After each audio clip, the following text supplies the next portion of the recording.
Saludos amigos, en sus receptores Consulta Participativa, su programa de los martes a esta hora donde como siempre trataremos de llevar un contenido de interés y que sirva a la familia dominicana, a toda la sociedad dominicana.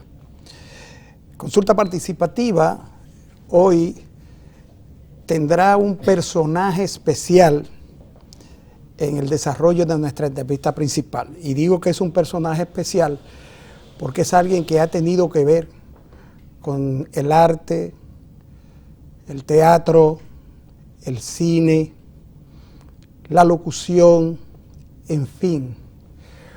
Una persona involucrada directamente con el arte nacional. Nosotros trataremos de llevar hasta ustedes muchas cosas que a muchos les servirán de recuerdos, otros de añoranzas. Para eso, vamos a hacer una pequeña pausa y retornamos con nuestros comentarios acostumbrados.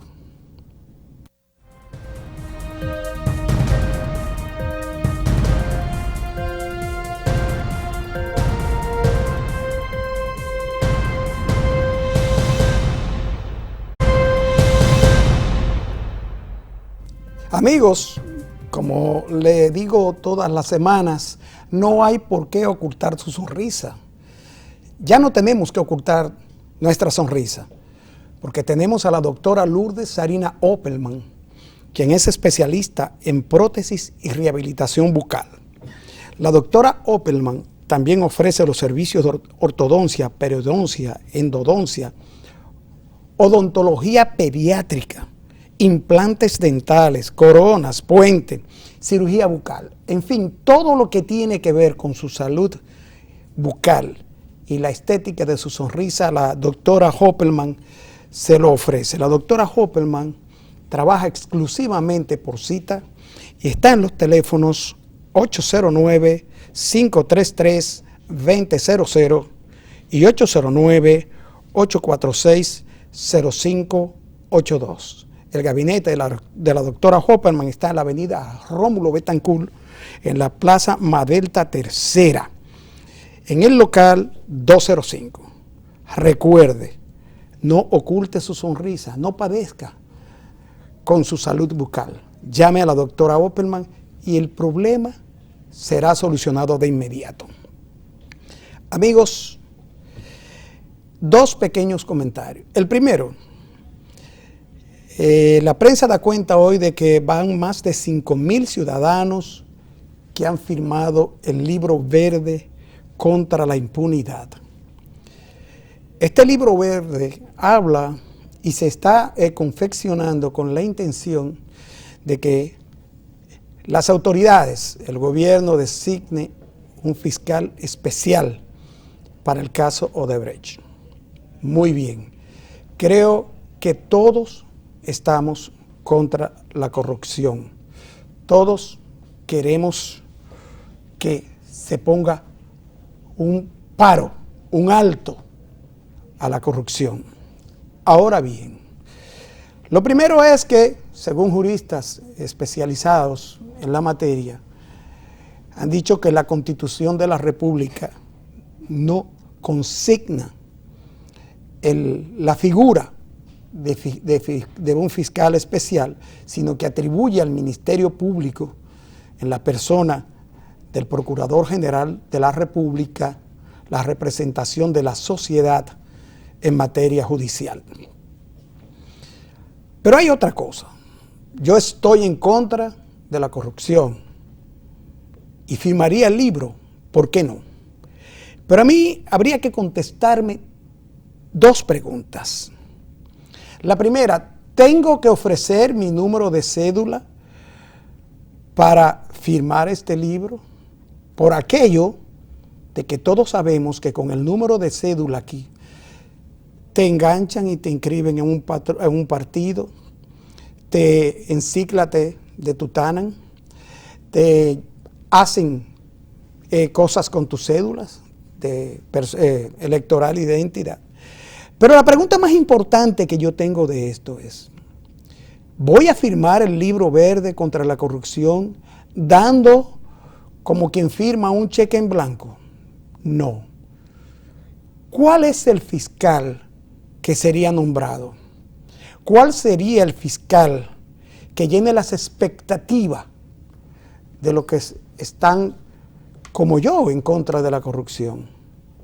A mí habría que decirme cuál sería el fiscal para yo firmar el libro, porque no voy a firmar a ciegas para que ahorita se designe un fiscal que finalmente no satisfaga las expectativas de ciertos sectores. Se nombra un fiscal especial, el fiscal toma una decisión que no llene lo que quieren ciertos sectores porque lo han manifestado, así lo han manifestado, y entonces también ese fiscal se tildaría de que fue vendido, de que actuó en favor de esta o cual sector. A mí habría que decirme por cuál fiscal estaría yo firmando para que se encargue del aspecto judicial y mi representación en materia judicial en el país. Solamente esas dos preguntas. ¿Tengo que dar mi cédula de identidad y electoral? ¿Cuál es la garantía de que mi cédula no será usada en el futuro para otras cosas? Primero. Y segundo, quisiera que por favor me dijeran cuál sería el fiscal que llenaría las expectativas y a quién nombrarían. Y pueden estar seguros de que firmaría no un libro verde, todos los libros verdes que surjan en el futuro. Por otro lado, hay una buena noticia para la mujer dominicana. Siempre comentamos en este espacio las cosas buenas para la mujer dominicana y comentamos también los maltratos, los abusos. Estamos radicalmente opuestos a la violencia intrafamiliar, a la violencia contra la mujer. Pues entra en vigencia este 9 de febrero una resolución que el Ministerio de Trabajo se ha apresurado muy acertadamente a señalar que esta resolución no necesita de la modificación del Código de Trabajo para que sea aplicada. Esto así porque habían corrientes opuestas a que a partir del jueves 9 de febrero entre en vigencia el aumento de 12 a 14 semanas para la licencia de maternidad postnatal, establecida en la resolución 211-14 que aprobó el convenio. Esta es una buena noticia, a pesar de que hay voces que dicen que la mujer es un pasivo laboral, porque si la mujer sale embarazada, cuando se le hace el cálculo de las vacaciones y ahora estas 14 semanas, la mujer trabajaría 4 meses menos y el hombre trabajaría sus 12 meses del año. Y es así como voces inconscientes, voces que solamente piensan en lo que es el aspecto económico, que no piensan ni reconocen que son esas damas, que son esas mujeres las que paren, las que dan vida. Y a esas mujeres hay que dar la oportunidad de que amamanten su criatura y de que den vida para beneficio de nuestra sociedad. Hay otros comentarios, hay una decisión, una recomendación que hizo la Organización Internacional de Aviación Civil, la OASI, en el sentido de que el Salón de Embajadores del Aeropuerto Internacional de las Américas ofrecía peligros y riesgos de seguridad, ya que todos los funcionarios o las personas, los dignatarios que utilizaban el Salón de Embajadores, penetraban al área de la rampa con sus vehículos, sus guardaespaldas, sus equipajes. Pero ¿qué sucede? Que apenas a metros está el concourse donde realmente llega el avión, desmonta y toma a los pasajeros. A metros. Imagínese usted lo que pudiera suceder si uno de estos vehículos que entran al salón, para acceder al salón de embajadores, choque un avión. ¿Cuál sería el escándalo internacional en materia de seguridad de un área tan restringida en estos tiempos como la rampa de los aeropuertos, donde solamente deben estar personas debidamente autorizados, vehículos que conocen de los procedimientos y patrones de conducir y de desplazarse dentro de esas áreas? Veo muy bien la observación de la OASI en ese sentido y creo, ¿por qué no? Fíjense que la recomendación de ellos exime al presidente de la República, vicepresidente de la República, exmandatarios, los exime como es lógico por su condición, y estas personas están rodeadas de toda la seguridad pertinente. Quería comentar esto porque de una forma u otra he estado involucrado con la penetración al aeropuerto y a la rampa por mi trabajo, y creo que es acertadísima esa recomendación. Amigos, como le decía, tenemos un invitado con el cual queremos hacer una parte especial, y es por esto que vamos a cortar nuestros comentarios aquí, nos vamos a una pequeña pausa y venimos con nuestro invitado.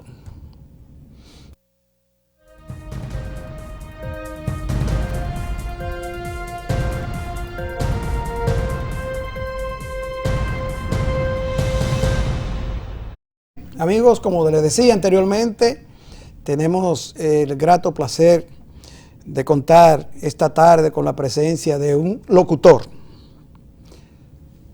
humorista, actor de cine, actor de teatro,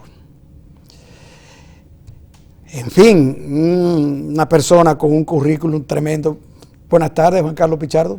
Muy buenas tardes. Bienvenido a Consulta Participativa. Muy buenas tardes, Ricardo Opperman. Muy buenas tardes a todos los amigos que ven Consulta Participativa. Mira, es doble la emoción que siento al estar aquí, no solamente por estar en tu programa. Gracias.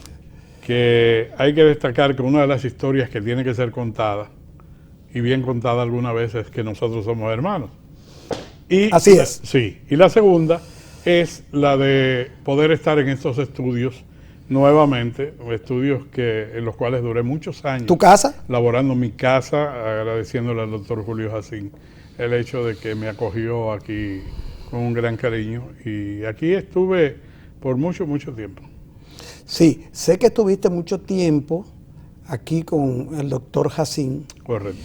Quien me consta que te quiere, te aprecia, te tiene un gran aprecio. Eso es recíproco. Y yo le debo mucho al doctor. Sé que es recíproco. Sí, yo le debo mucho. Ciertamente sé que es recíproco, sí. Y realmente hay que decirlo. Personas como el doctor Jacín, hay que reconocerle. Sí, claro. Hay que reconocerle como él ha abierto puertas. Es correcto. Esa es una realidad. Juan Carlos, pero yo tengo tantas preguntas que hacerte. Pero yo quiero que comencemos, hagamos una pequeña retrospectiva. Tú comienzas por el año 78, 79. Prácticamente en el año 1979 dimos nuestros primeros pasos, aunque ya lo habíamos hecho en Radio Televisión Dominicana años atrás, pero fue en pequeñas intervenciones. Pero básicamente en el año 1979 en Teleantillas, en el programa Fiesta, comenzamos a grabar una serie de pilotos que luego se pasaron en la ciudad de Nueva York, y ahí inicia todo prácticamente. Recuerdo que fui a la casa de Luis Marchena, me encontré con Tony Sanz en la Universidad OIM, y fui a la casa de Luis Marchena para proponerle el hecho de que nos juntáramos, todo esto Villa Consuelo, la Luisa del Castillo, la Felipe Vicini Perdomo. Felipe Vicini Perdomo, sí, Luis vivía frente a la casa de Roberto Salcedo. Exactamente. Sí. Y le decía a Luis, mira, vamos a crear un proyecto. Ya habíamos hecho, como te digo, algunas cosas en Radio Televisión Dominicana. Y conformamos el grupo Los Tenorios. Inicialmente, Luis Marchena, Tony Sanz, Héctor Sierra y un servidor. El grupo Los Tenorios. Los Eso Tenorios. fue por los años 79. 79, exacto, 79. Recuerdo que me dijeron, ¿cómo vamos a hacer? Digo, bueno, en el programa Fiesta de Teleantillas no tienen humor. Y nosotros ya hemos hecho teatro, hemos hecho humor. Yo voy a hacer el intento. Me fui a Teleantillas y allí hablé, o sea, joven al fin, con todo este brío. Llegué a Teleantillas queriendo poner mi propio programa de humor. Me dirigieron hacia la persona encargada de la producción, que era Anita Ontiveros, y Anita me dijo, no, Teleantillas produce todos sus programas. Mira lo que está en pantalla. Oh, sí, vive el martes y muérase de la risa. Según tengo entendido, ustedes iniciaron sus presentaciones comerciales en el Versalles. Correctamente. Y eso fue debido a una cuerda, digamos, porque luego de estar 6 meses en Teleantillas,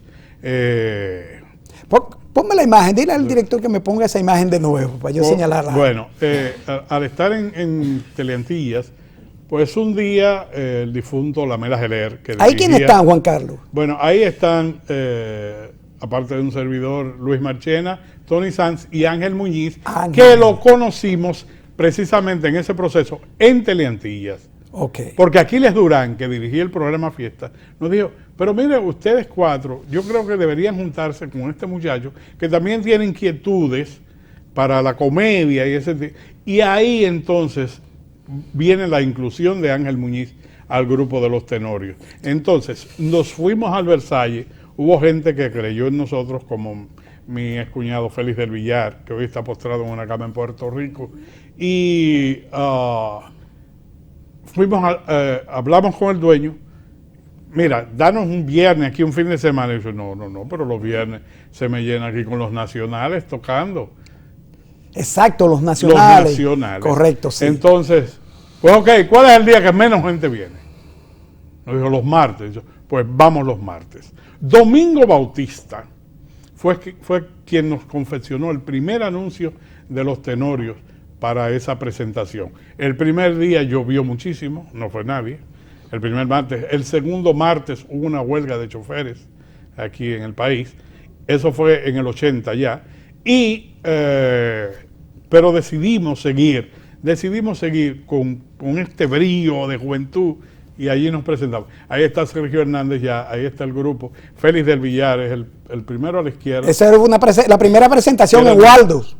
No, bueno, sí, Félix fungía como presentador y esa la hicimos en Waldo con Sergio Hernández, que también nos brindó mucho apoyo. Cada vez que nos presentábamos, Sergio acababa de llegar de un festival de Corea, que había ganado el primer lugar, y luego los artistas criollos nos brindaron muchísimo apoyo. Tuvimos la oportunidad de presentar en sus inicios a Jacqueline Esteves, Nini Cáfaro estuvo con nosotros.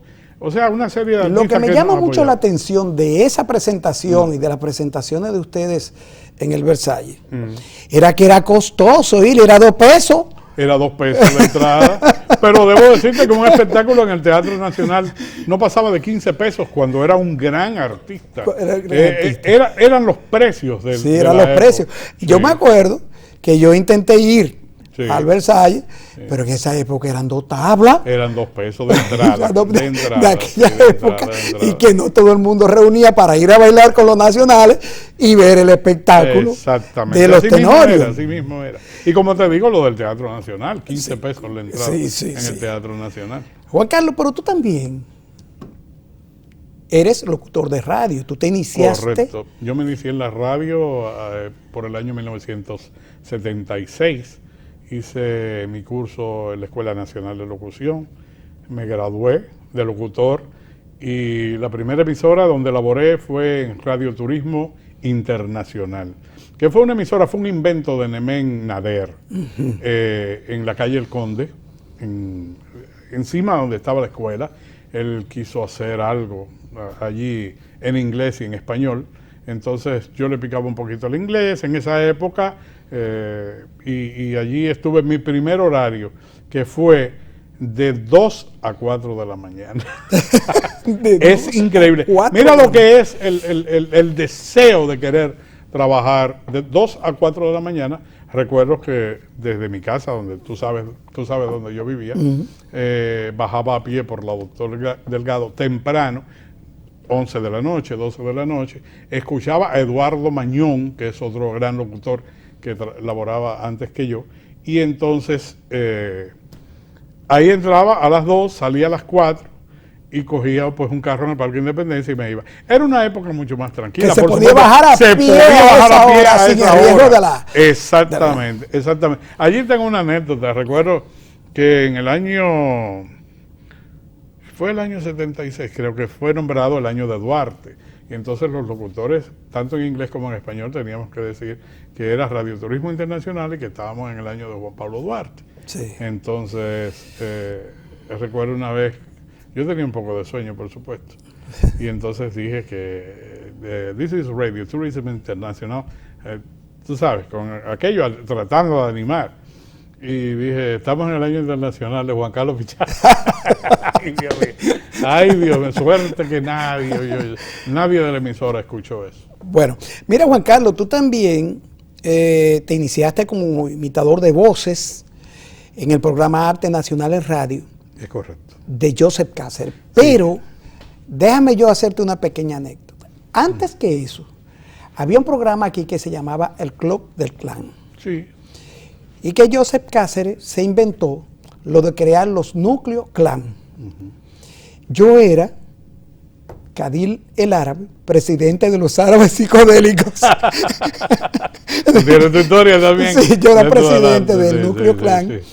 Los árabes psicodélicos, de este programa que tuvo muchos años. Sí, claro, era la época de Lucecita, el Club del Clan, correcto. Yo, estando un niño, digo. Sí, claro.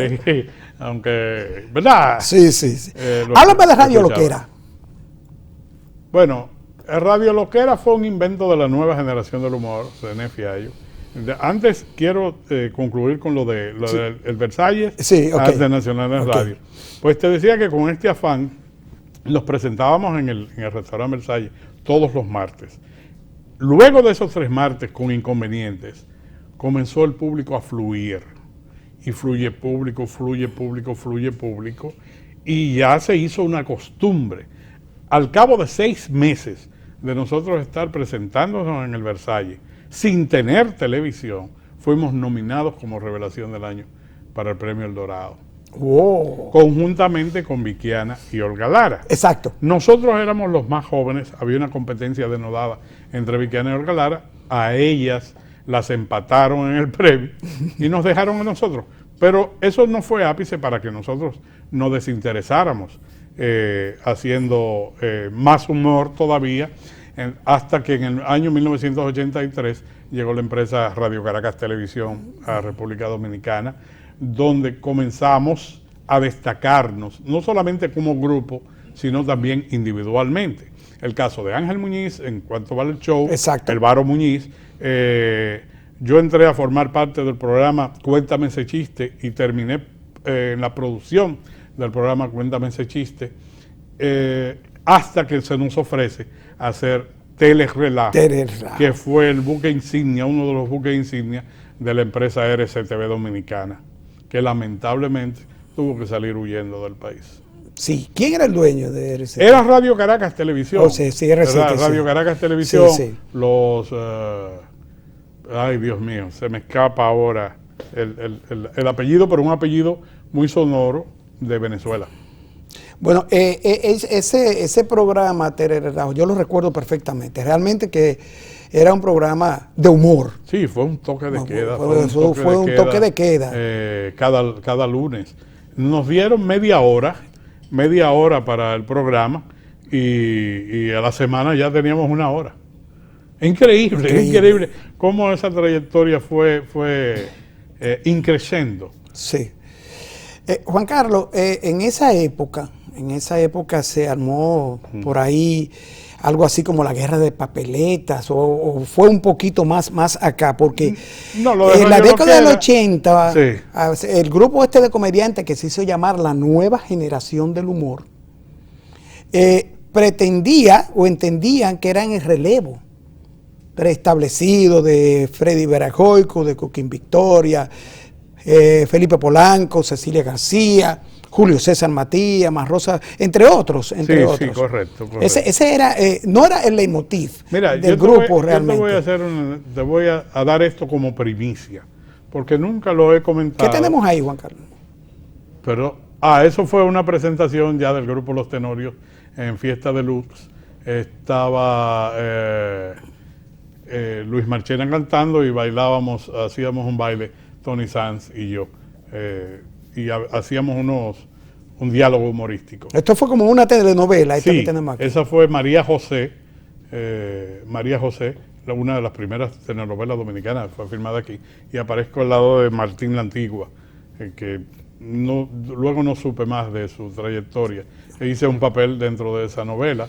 Esta foto que estamos viendo aquí, caramba, cuántos recuerdos, tú has conseguido muchas cosas. Fue una obra que me dio una gran satisfacción y que me nominó al premio Casandra, conjuntamente con doña Monina Solá y también Lidia Ariza. Éramos los tres participantes de la obra. Tremenda Lidia Ariza. Bajo la dirección de Germana Quintana, una excelente directora. La obra se llamaba Cena para Dos y fue de gran satisfacción para mí. Allí hicimos un trabajo pues que la crítica calificó de magnífico. O sea, imagínate cómo yo debí sentirme al lado de la figura número uno del teatro de la República Dominicana, como doña Monina Solá. Estuvimos dos fines de semana magníficos. Y gracias a Dios la vida me dio la oportunidad de trabajar con otros grandes actores de nuestro país. Volviendo al asunto de la nueva generación del humor y la guerra de papeleta, ¿es cierto que es esta situación, la guerra de la papeleta, la nueva generación del humor, que lanza al estrellato, por así decirlo, a Ángel Muñiz, a Juan Carlos Pichardo, a Richard Douglas, a Héctor Sierra, a Luis Cruciel, al fallecido Luis Marchena? ¿Es este momento que lanza este grupo? No. Lo que lanza... Raúl Grisanti. Raúl también. Lo que lanza al grupo, como grupo, fue Telerrelajo. Telerrelajo en Reintel, Canal 7. Allí, pues, ya no era el grupo Los Tenorios, sino era el grupo de jóvenes, o sea, Los Tenorios, con un grupo de apoyo en el cual... al cual llegó Richard Douglas como buen actor y al cual yo le escribí todos sus personajes, porque también hay que decir, eres libretista. Sí, los libretistas del programa fuimos Ángel Muñiz y un servidor. Allí los dos tuvimos la oportunidad de escribir todos los personajes de los ahí veo a René Fiallo. Sí, ahí está René. René llegó posteriormente. Estos son, ¿qué es esto? Ese fue para un espectáculo llamado Dios los cría y ellos se juntan, una producción conjunta del grupo que hicimos, pero ya ahí éramos la nueva generación del humor. Correcto. René llegó a Telerrelajo por sus parodias. Un día lo invitamos, él fue, cantó y se hizo asiduo ya al programa haciendo parodias hasta que se conformó lo que era la nueva generación del humor, una idea que le surgió a él.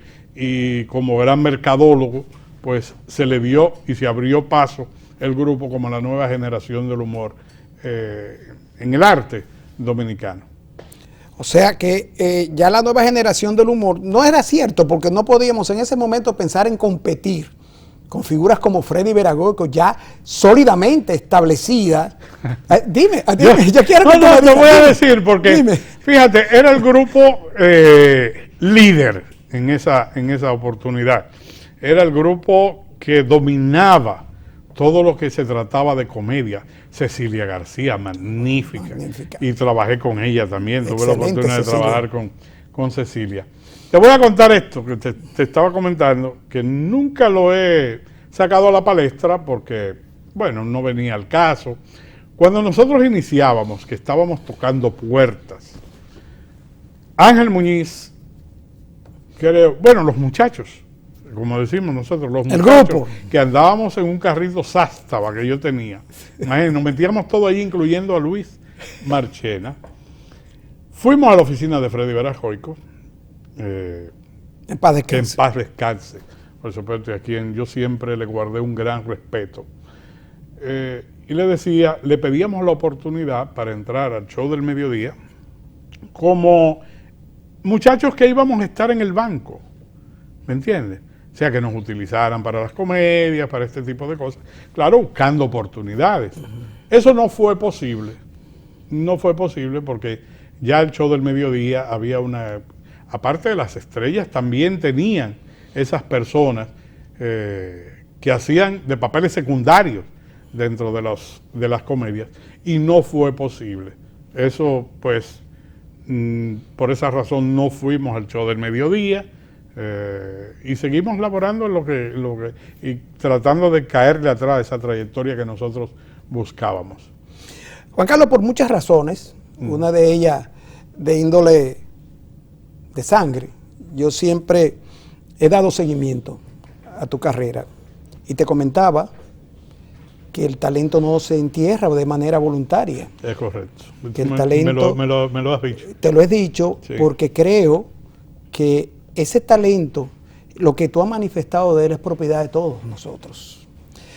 En ese sentido, siguiendo la trayectoria de los Tenorios y viendo tu trayectoria como humorista, no te he visto en la vulgaridad. O sea, no, antes el humor tenía que estar acompañado de frases, de vulgaridades y esas cosas. Y oí por ahí que alguien escribió con mucha propiedad, y lo secundo, que el humor se ha ido limpiando. ¿Es cierto eso? Bueno, el humor, dependiendo de quién lo haga, quién lo escriba, quién lo conciba, pues de esa manera el actor te lo va a desarrollar. Hay de todo. Yo te diría que el programa Telerrelajo fue un programa muy sano. Sí. Fue un programa de humor sano. Y yo me caractericé, y Ángel también, aparte de libretearlo, porque eso era libreteado, eso no se dejaba la improvisación, de ensayarlo, de grabarlo, de yo editar el programa cada vez que grabábamos. Tratábamos, pues, de que no fuera un programa donde la vulgaridad hiciera presencia. Y por eso yo creo que fue uno de los programas que se metió tan rápido dentro del gusto del público, a pesar de que nos decían que nosotros salíamos o fuimos a competir con el grupo tradicional. A mí toda la vida quisieron compararme con Freddy, con cosas que no era, inclusive quizás por el físico y por el tipo de humor que yo hacía. Tú mencionabas el programa Arte Nacional en Radio de Joseph Cáceres, a quien le agradezco mucho también, porque Joseph, si la gente no lo conoce, es muy buen libretista. Sí, y allí yo hice 11 años de mi vida en Arte Nacional en Radio. Hablando de Rey de Roma, ¿quiénes están ahí? Sí, ahí está Richard Douglas, un personaje que yo le escribía que era Mike, o sea, tratando de hacer una imitación de Mike Mercedes. Freddy Veras, que participó con nosotros ese día en la comedia en Caribe Show, y un servidor que siempre salía perdiendo con Mike y los cocineros. Bueno, porque él hacía un tipo de receta, yo le escribía, siempre hacía un tipo de receta, que la comida tenía que ver mucho con lo político. Yo me caractericé por el humor político, o sea, me deslindé por ahí, y hice mucho humor político dentro del programa, desde nuestros inicios, desde Telerrelajo, y hasta la fecha todavía, porque a mí siempre me picó la política y el humor político fue mi fuerte. Y aparte de las imitaciones que yo hacía dentro del programa y para la televisión también, luego en Telerrelajo. Un personaje que tú creas que sientas que te marcó. Dos personajes. Dos. Uno de ellos fue en el principio de mi carrera para Telerrelajo, que era, no tenía nombre. Era un personaje gay que decía, ay, pero qué carácter. Más nada. Ay, pero qué carácter, Sí, que después correcto. se inmortalizó en una grabación de un merenguero. De Fausto Rey. De Fausto Rey, De Fausto correctamente. Rey, en el pájaro herido. El pájaro herido, Correcto. exactamente. Y la gente afirmaba y decía y tornaba, no, porque ese es gay, ese muchacho. Pero de todos modos, nosotros los actores estamos para representar cualquier papel. Ese papel quedó en mis manos luego de yo solicitarle a uno de los muchachos que participaba en Telerrelajo de que lo hiciera y él rechazó. Hoy es un gran doctor, médico, cirujano, y él rechazó el papel, pero en esa época le gustaba eso de los chistes y ese Exacto. tipo de cosas. Y al no encontrar quién representara el papel, dije, bueno, pues yo lo voy a hacer, no hay ningún problema. Y lo hice y el personaje le gustó a la gente y ahí se quedó. Y el otro, todavía hay gente que me dice, ay, pero qué carácter. ¿Y el otro personaje? El otro personaje fue el doctor Máximo Veras Goico, hermano de Freddy Veras Goico, a quien yo logré imitar en el programa internacional de radio. Y era increíble porque la gente llamaba creyendo que era el doctor Máximo Veras. Un país de gente bruta. Un país de gente bruta. Sí, y entonces allí hacíamos la charla del doctor Máximo Veras Locos, que era el nombre que le pusimos para la radio. Y la gente no, eso lo pegó. cogió. Fue un personaje. Eso pegó. Sí, pegó increíblemente. Sí, increíblemente. Pegó increíblemente. El papel, por las tonalidades por la tonalidad de voz, la forma como él hablaba, como lo decía, inclusive hasta media lengua un poquito. Yo capté el personaje y a tal punto que una noche fui al programa de Freddy, él me invitó y yo hice el personaje y él se murió de la risa. El mismo doctor Máximo Veras Goico le gustaba el personaje porque yo lo imitaba, pero no lo detractaba.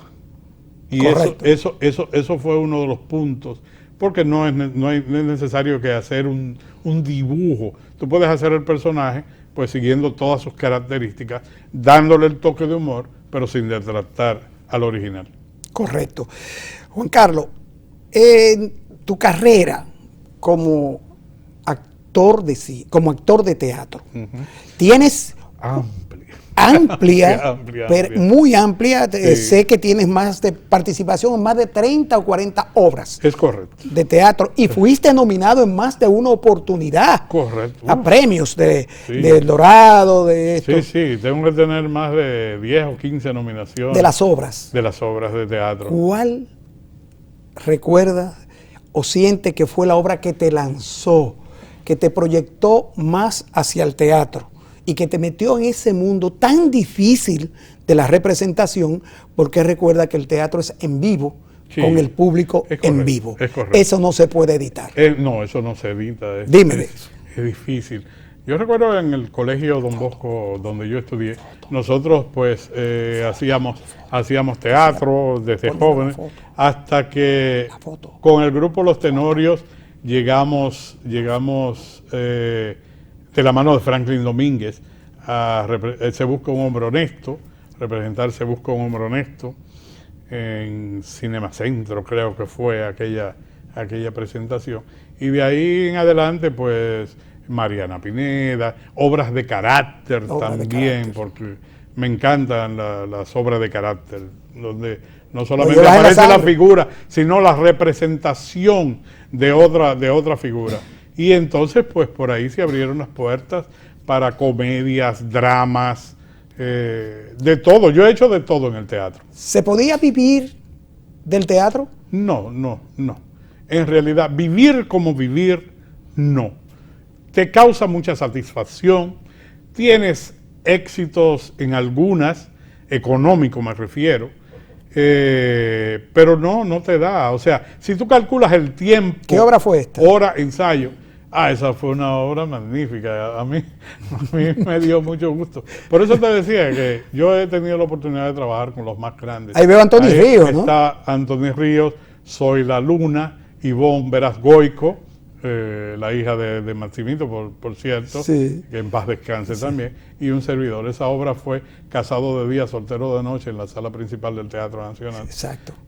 Una sala que me honró también en su galería de actores y donde aparezco allí. Leí la crítica de la época de esa obra y ciertamente fue una de tus interpretaciones de las obras más comentadas positivamente. Sí, no, allí nos reíamos todas las noches. ¿Y yo me lo disfrutaba. ¿Y ese general quién es? Ese es Trujillo. Ese haciendo la representación del general Trujillo en el programa de Jackie Núñez de Risco en el Canal 4, en horas de la noche. También fue un personaje que hicimos para un 30 de mayo, precisamente. Sí. Entonces, tú dices que en esa época tú no puedes decir que se podía vivir de teatro. No. Se hacía más teatro por satisfacción que por otra cosa. Es que calculando las horas ensayo de 2 o 3 meses, más para 2 semanas de representación, más lo que percibía, pues no era el modo muy bien. Ahora el dinero está en el cine. Todavía el teatro adolece de muchísimas cosas. ¿Y qué tenemos ahí? Eso fue una foto que nos tomamos un día, un invento en el malecón de la nueva generación del humor. René siempre con sus inventos. Precisamente yo creo que fue para el espectáculo de Dios los cría y ellos se juntan. Un día estábamos grabando en el malecón y la prensa nos hizo esa foto. O sea, son recuerdos. No, te digo que estoy. Son reminiscencias, ¿eh? Sí, has conseguido muchas cosas. Con René también tuvimos la gran satisfacción de grabar. Ya no solamente se limitó él a hacer sus parodias, sino que nos incluyó dentro de las parodias, y tanto Dulce María Brea, la Monchichi. Aquí está Richard Douglas también, otra vez. Sí, porque Richard fue parte del elenco de humor de Caribe Show. Eso es el Caribe Show. Está Milagros Martínez también, una gran actriz. Estamos haciendo una comedia. Yo dirigí el cuadro de comedias del programa, tanto el mediodía como la noche. Oh, Dios mío. Dime.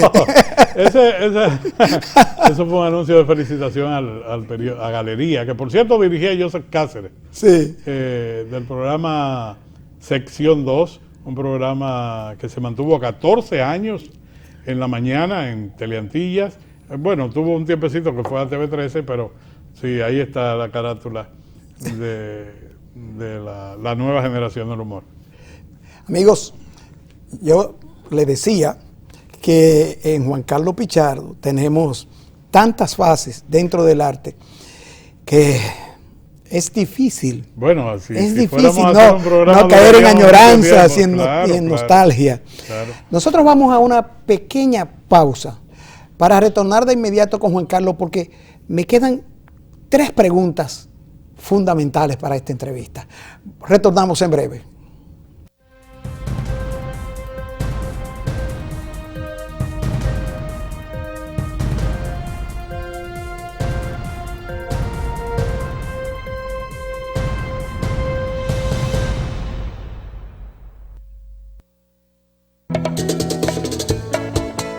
Hermano, ¿qué es lo que es? ¿Y esa máquina dónde la mandaste? Oh, mi hermano, este es el nuevo CG200 de Long Sync con tecnología japonesa, equipado con lo de todo. Chequea todo lo que tiene.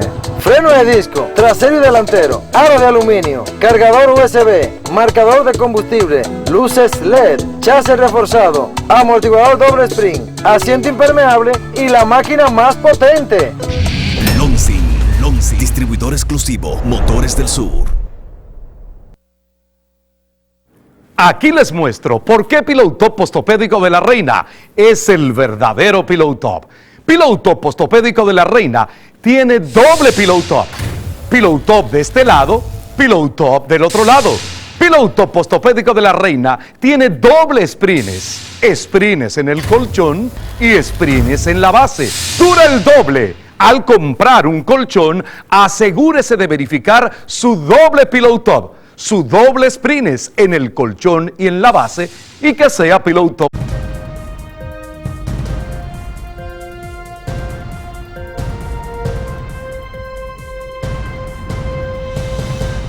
Bien, amigos, comentaba con Juan Carlos en la pausa que se me queda tantas cosas, pero Juan Carlos, hay 2 preguntas, 3 que yo quisiera hacerte. La primera, ¿afectó la política a tu carrera? Es posible, porque como al descantarme por la política y hacer cosas muy políticas, pues puede ser que me afectara aquí quizás todavía. Tal vez tocaste sensibilidades. Sí. Hicimos una sesión en el noticiero Millón que tocaba muchas sensibilidades. ¿Quiénes son esos dos? Juan Carlos padre y Juan Carlos hijo. ¿Cuándo fue eso? Juan Carlos Pichardo hijo, un muchacho que me ha dado muchas satisfacciones también como padre y buen hijo, y ha seguido también todo lo que yo pude inculcarle en la vida, que es lo único prácticamente que le dejo. El muchacho es una estrella, ¿eh? Sí. Él ha descollado. No, tengo que decirlo así. Y él ha descollado él. O sea, Es un fajador, Sí, un fajador, se ha fajado, un fajador. es responsable, cumplidor con sus compromisos, Así mismo tiene es. esa fama. Y no es vulgar. Hay un pedacito de un videíto por ahí que eso, Juan Carlos. Eso fue en el programa La Revista 110, el contraventario de la noticia. Esas son las personaje también. predicciones. A mí me gustaba hacer ese personaje. Ahí tú estás haciendo unas predicciones astrológicas. Y astrológica para el año, predicciones políticas que muchas de ellas se daban, otras no, como todos los astrólogos. Esas opiniones y predicciones pudieron haber puede haber sido lo que te causara problemas o el contramentario Bueno, en sí. solamente el doctor Julio Jacín y yo sabemos por qué sacaron esa sesión del aire. Bien, a propósito del doctor Jacín, Sí. Julio Jacín para Juan Carlos Pichardo. Julio Jacín fue, o sea, independientemente de mis gustos por el humor político, el gran profesor del cual yo pude aprender muchísimas cosas. De que hay cosas dentro de la política que no se negocian. Aprendí de él el enarbolar o el hacer comentarios políticos que fueran en beneficio de todos. Luego yo, o sea, porque como todo profesor, tú vas trillando también tu propio camino. Pero a él tengo que agradecerle el hecho de que me enseñó mucho y todavía sigo aprendiendo. A propósito de eso, amigos televidentes, Juan Carlos Pichardo dijo al inicio de este programa que nosotros somos hermanos. Y es cierto. Y la vida que Julio Jacín hace posible que Juan Carlos Pichardo y Ricardo Opperman se encontraran en la televisión, los dos hermanos, en la misma casa. Así es. Amigos televidentes, gracias Juan Carlos Pichardo, gracias mi hermano. Gracias, Ricardo. Amigos televidentes, el tiempo traicionero en la televisión nos deja con más de 2 programas preparados que ya con la venia de ustedes llevaremos hasta sus hogares. Nos vemos el martes.